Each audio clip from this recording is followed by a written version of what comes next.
Good morning everyone. Good morning ma'am. Good morning बेटा। अब हम लोग अपने प्रश्न उत्तर स्टार्ट करेंगे बेटा। हमने प्रश्न नंबर 1 कर लिया था रीढ़ की हड्डी का। प्रश्न था आपका राम स्वरूप और गोपाल प्रसाद बात बात पर एक हमारा जमाना था कहकर अपने समय की तुलना वर्तमान समय से करते हैं। इस प्रकार की तुलना करना कहाँ तक तर्कसंगत है ये मैं आप लोग करा चुकी हूँ। फिर दूसरा प्रश्न था आपका राम स्वरूप का अपनी बेटी को उच्च शिक्षा दिलवाना और विवाह के लिए छिपाना, यह विरोधाभास उसकी किस विवशता को उजागर करता है। ठीक है, ये भी हम लोग कर चुके हैं। अब आपका नेक्स्ट क्वेश्चन जो है आप 3, 4, 5 जो है, अब 5वां क्वेश्चन नंबर 5, आपके लाडले की रीढ़ की हड्डी है भी या नहीं, उमा इस कथन के माध्यम से शंकर की किन कमियों की ओर संकेत करती है। Ma'am excuse me ma'am. Yes Gauri. Ma'am please repeat the answer number 2। Okay, मैं रिपीट कर रही हूँ, एक बार आप लोग रीचेक कर लीजिए सब लोग। 3 और 4 और 5 आप लोगों को 2, 3 और 4 आप लोगों को अपने कॉपी में नहीं करना है। मैं आपको क्लास में समझा दूंगी, ये आप लोगों को अपनी कॉपी में नहीं करना है। ठीक है, क्वेश्चन नंबर 2 का आंसर सुन लीजिए सब लोग। उमा के पिता राम स्वरूप आधुनिक विचारों वाले तथा शिक्षा के समर्थक हैं। पूर्ण विराम। वे अपनी पुत्री उमा को बीए तक पढ़ाते हैं। पूर्ण विराम। उसके विवाह योग्य होने पर जब वे योग्य वर की तलाश में निकलते हैं तब शिक्षा राह का रोड़ा बन जाती है। पूर्ण विराम। पेशे से वकील तथा समाज में उठने बैठने वाले गोपाल प्रसाद और बीएससी कर मेडिकल कॉलेज में पढ़ने वाला उनका बेटा शंकर दोनों ही कम पढ़ी लिखी बहू चाहते हैं। पूर्ण विराम। उन्हें 10वीं पढ़ी हुई बहू चाहिए। पूर्ण विराम। अधिक पढ़ी लिखी लड़की उन्हें पसंद नहीं। अपनी बेटी की शादी के लिए राम स्वरूप इस बात को छुपा जाता है। ठीक है, उसके आचरण का विरोधाभास उनकी विवशता को प्रकट करता है। उसके आचरण का विरोधाभास उनकी विवशता को प्रकट करता है कि आधुनिक समाज का सभ्य नागरिक होने के बावजूद उन्हें रूढ़िवादी लोगों के दबाव में झुकना पड़ रहा है। उन्हें रूढ़िवादी से बोल दीजिए फिर से। कहाँ से बेटा? सभ्य से मैम, सभ्य से बोल दीजिए मैम, लिखना है। वेट। सभ्य नागरिक होने के बावजूद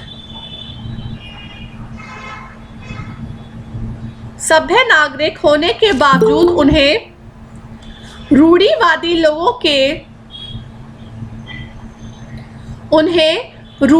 लोगों के दबाव में झुकना पड़ रहा है। ठीक है, फिर उसके बाद प्रश्न नंबर 3 और 4 आप लोगों को अपनी अपनी कॉपी में नहीं करने हैं। ध्यान रखिएगा, आप लोगों को अपनी अपनी कॉपी में ये नहीं करने हैं। अपनी बेटी का रिश्ता तय करने के लिए राम स्वरूप उमा से जिस प्रकार के व्यवहार की उपेक्षा करता है वह उचित क्यों नहीं है। समझ लीजिए आप लोग, एक बार बस मैं आप लोगों को समझा रही हूँ, ये कॉपी में नहीं करना है। ठीक है, लेकिन आपको पता होना चाहिए अगर इसके अनुसार कोई प्रश्न आ जाता है तो आप लोग उत्तर लिख सकें। अपनी बेटी के रिश्ते के लिए राम स्वरूप उमा के जिस व्यवहार की उपेक्षा कर रहे थे वह कहीं उचित नहीं था। वे चाहते थे कि उमा लड़के वालों के सामने सज धज कर जाए और अपनी बीए पास होने की बात छुपाकर 10वीं पास होना बताए। वह चाहते हैं कि उमा वैसा ही आचरण करे जैसा लड़के वाले चाहते हैं। आज समाज में लड़की की समानता का दर्जा मिला हुआ है। वह किसी भी क्षेत्र में लड़कों से पीछे नहीं रही। वह कोई वस्तु या मूक जानवर नहीं है कि किसी के इशारे पर कार्य करे। उसकी भी अपनी इच्छा तथा अधिकार है कि जिसके साथ उसके जीवन भर साथ निभाना है, रहना है, उसके बारे में जानने का उतना ही हक लड़की को भी है। उसकी रुचियां, पसंद नापसंद का सम्मान किया जाना चाहिए। ठीक है, ये अब आपकी सोच के ऊपर डिपेंड करता है कि आप लोग उसका जवाब कैसे लिखते हैं। फिर अगला प्रश्न है, गोपाल प्रसाद विवाह को बिजनेस मानते हैं और रामस्वरूप अपनी बेटी की उच्च शिक्षा से पाते हैं। क्या आप मानते हैं कि दोनों ही समान रूप से अपराधी हैं? अपने विचार लिखिए। इसमें भी आपको अपने विचार लिखने हैं। तो किस प्रकार के यहाँ पे लिखे मैं आपको बता दूं। आधुनिक विचार रखने वाले तथा शिक्षा के प्रति स्वस्थ दृष्टिकोण रखने वाले रामस्वरूप ने अपनी बेटी को उच्च शिक्षा दिलवाई कि उच्च शिक्षा प्राप्त करके उनकी बेटी का विवाह अत्यंत आसानी से हो जाएगा। पर वास्तविकता कुछ और ही निकली। उनकी बेटी की उच्च शिक्षा के कारण उन्हें योग्य वर मिलना मुश्किल हो रहा था। उन्होंने अंततः सोचा कि लड़की को एंट्रेंस पास बताने पर उनकी बेटी का विवाह आसानी से हो जाएगा। यही सोचकर यह बात छिपाई थी। उधर गोपाल प्रसाद वकील होकर भी रूढ़िवादी विचारों वाले व्यक्ति हैं। उनका मानना है कि उच्च शिक्षित लड़की घर के लिए अच्छी नहीं होती। उच्च शिक्षा लड़कों को ही मिलनी चाहिए। वे शादी विवाह को बिजनेस मानते हैं। उनका मानना था कि उच्च हैसियत वालों से कम पढ़ी लिखी बेटी से अपनी बेटे का विवाह करने पर अधिक दहेज पाया जा सकता है। इस प्रकार गोपाल प्रसाद ऐसी सोच के लिए अपराधी हैं, किंतु रामस्वरूप नहीं, क्योंकि परिस्थितियों के विवश होकर उन्होंने ऐसा किया। मेरी समझ में दोनों अपराधी हैं। ठीक है, झूठ बोलना भी अपराध है। अगर कोई किसी कारण मजबूरी में चोरी करता है तो क्या वह चोर नहीं कहलाएगा? अपराधी ही होगा। ठीक है, तो यहाँ पर ये इस तरीके का क्वेश्चन का आंसर बनता है। अब जो आपको अपनी कॉपी में करना है वो लिखना शुरू कीजिए। क्वेश्चन है आपका, आपके लाडले बेटे की रीढ़ की हड्डी है भी या नहीं? उमा इस कथन के माध्यम से शंकर की किन कमियों की ओर संकेत करना चाहती है? उत्तर लिखना शुरू कीजिए। आपके बेटे की रीढ़ की हड्डी है भी या नहीं, इसको इन्वर्टेड कॉमा में कर लीजिएगा। के माध्यम से उमा शंकर की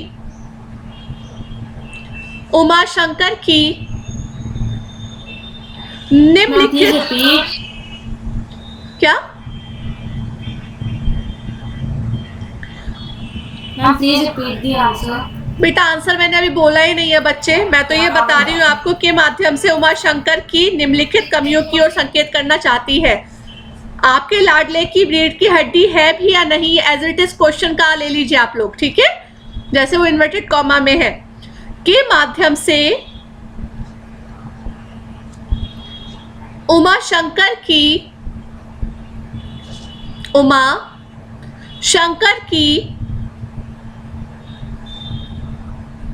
निम्नलिखित कमियों की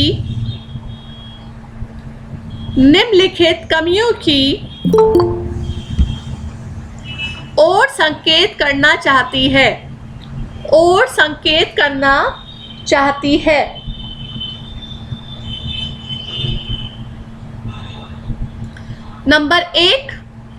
पॉइंट नंबर 1 लिखिए। गोपाल प्रसाद उमा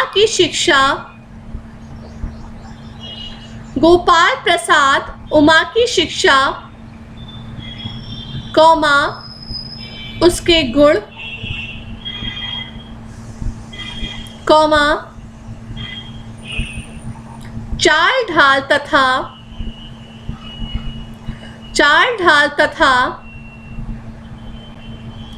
खूबसूरती के विषय में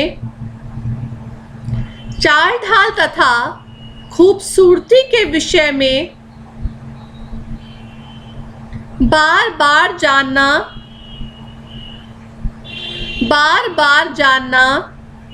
चाहते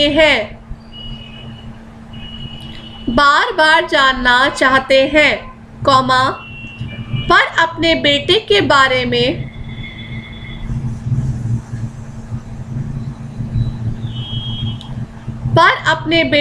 बारे में तनिक ध्यान नहीं देते हैं। नहीं देते हैं। पूर्ण विराम। फिर लिखिए number 2, point number 2, Gopal Prasad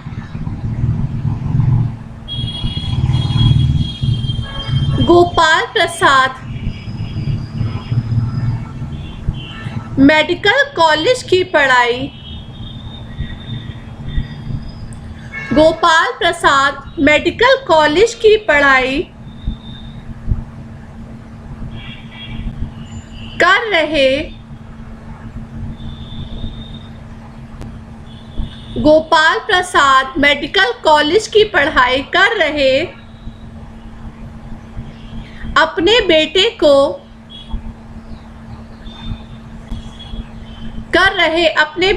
को बहुत होशियार समझते हैं, कॉमा, बहुत होशियार समझते हैं, कॉमा, पर वास्तव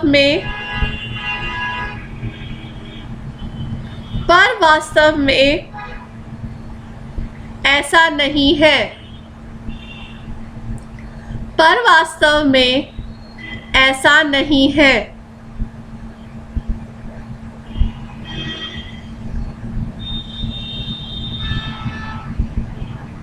फिर नंबर 3 लिखिए,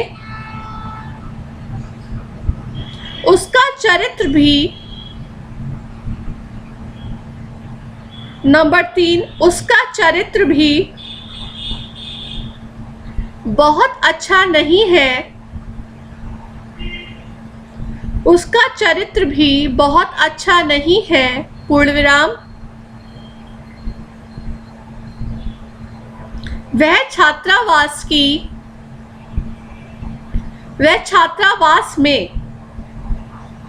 लड़कियों के हॉस्टल का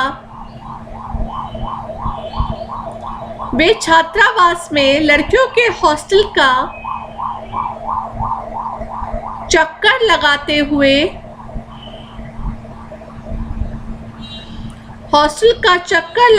हुए पकड़ा गया था।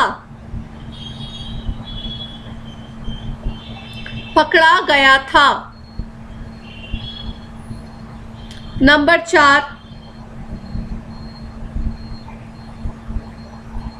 4, उसमें आत्मविश्वास की कमी है।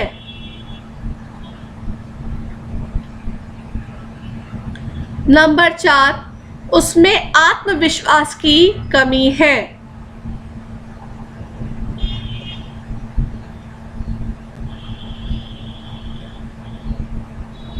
नंबर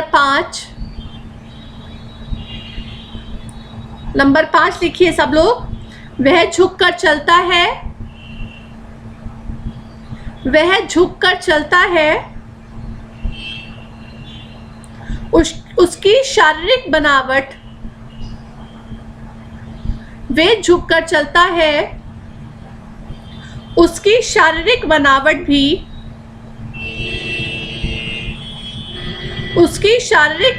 भी कुछ अच्छी नहीं है। उसकी शारीरिक बनावट भी कुछ अच्छी नहीं है।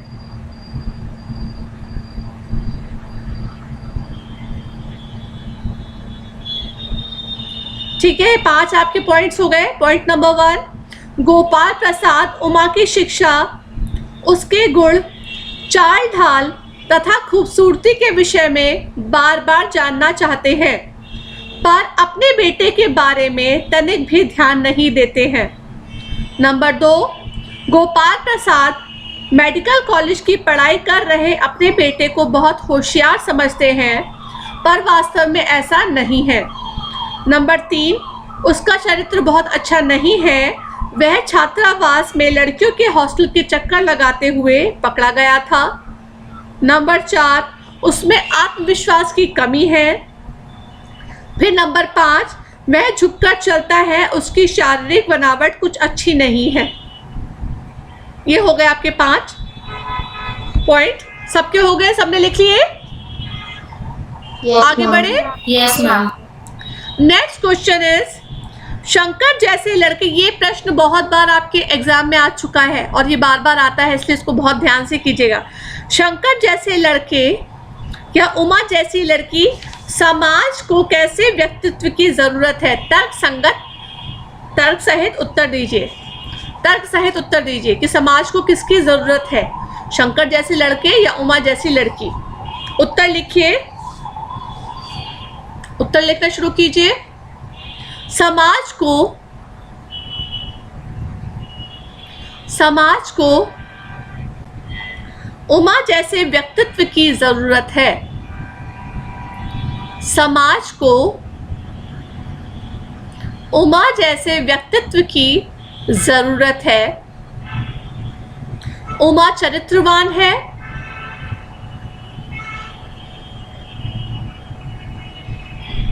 पूर्ण विराम लगा दीजिएगा। वह बीए पास और उच्च शिक्षित लड़की है। वह बीए पास व उच्च शिक्षित लड़की है। पूर्ण विराम।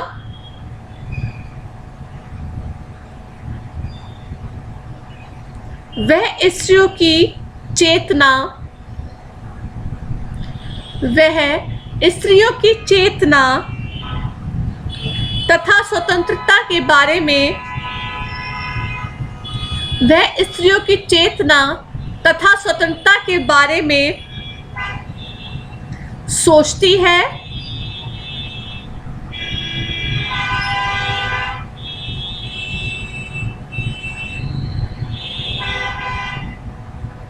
वह, फिर उसके बाद लिखिए, वह लड़के लड़कियों में भेद करने वालों, वह लड़के लड़कियों में भेद करने वालों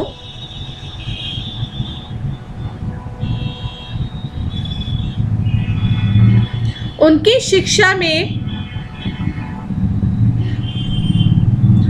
शिक्षा में भेद करने वालों को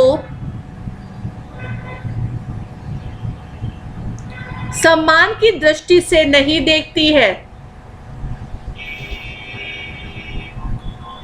फिर मैं बोल रही हूं, वह लड़के लड़कियों में भेद करने वालों, उनकी शिक्षा में भेदभाव करने वालों को समान दृष्टि से नहीं देखती है। वह साहसी भी है। वह साहसी भी है।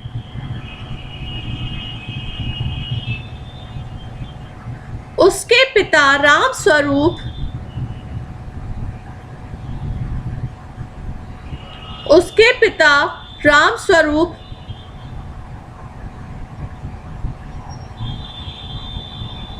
गोपाल प्रसाद से, उसके पिता राम स्वरूप गोपाल प्रसाद से उमा की शिक्षा, उमा की शिक्षा की बात, उमा की शिक्षा की बात छिपा जाते हैं। उमा की शिक्षा की बात छिपा जाते हैं।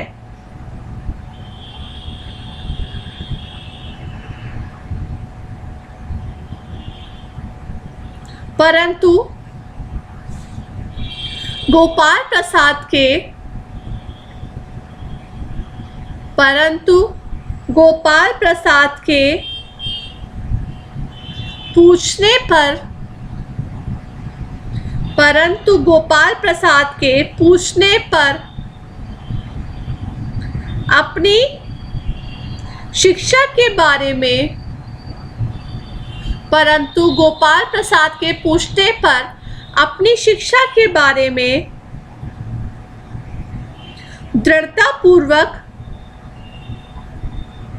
बता देती है, दृढ़तापूर्वक बता देती है।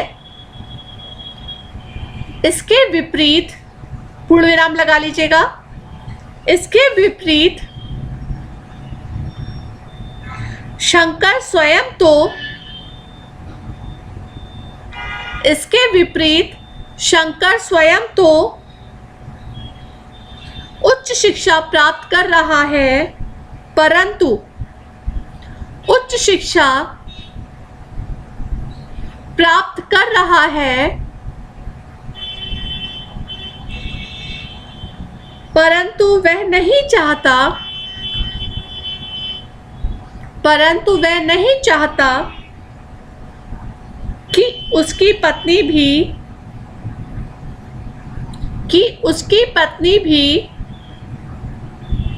उच्च पढ़ी लिखी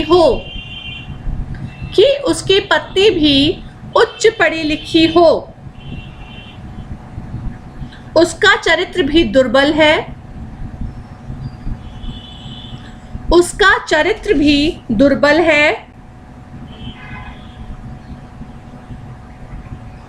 वह अपने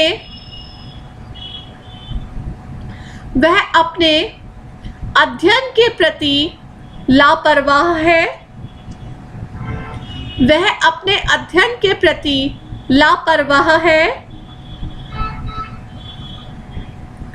वह अपना अध्ययन छोड़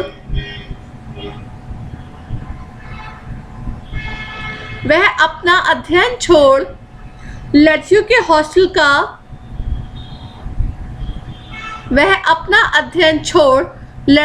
हॉस्टल का चक्कर लगाते हुए पकड़ा जाता है।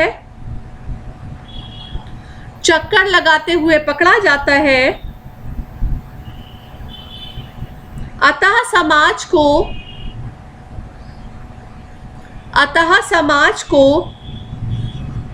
शंकर जैसे व्यक्तित्व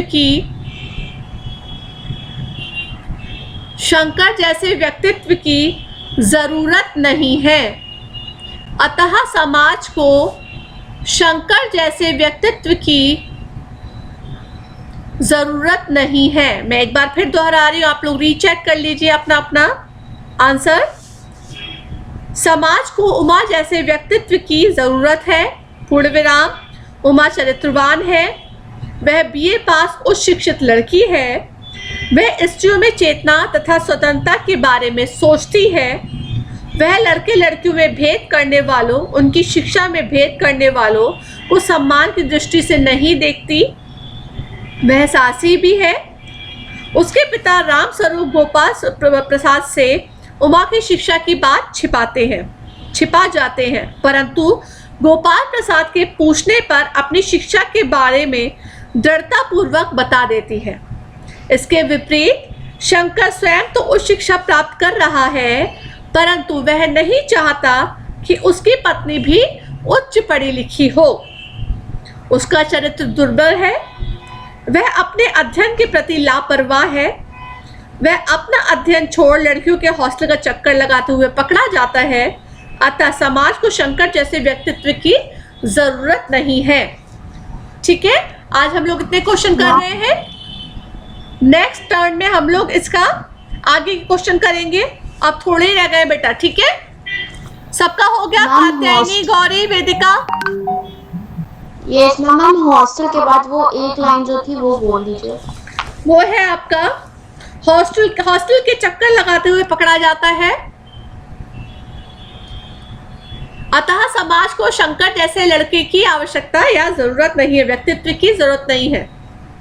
अतः समाज को शंकर जैसे व्यक्तित्व की जरूरत नहीं है। साथ आप लिख रहे हैं वेदिका, प्रियांशी?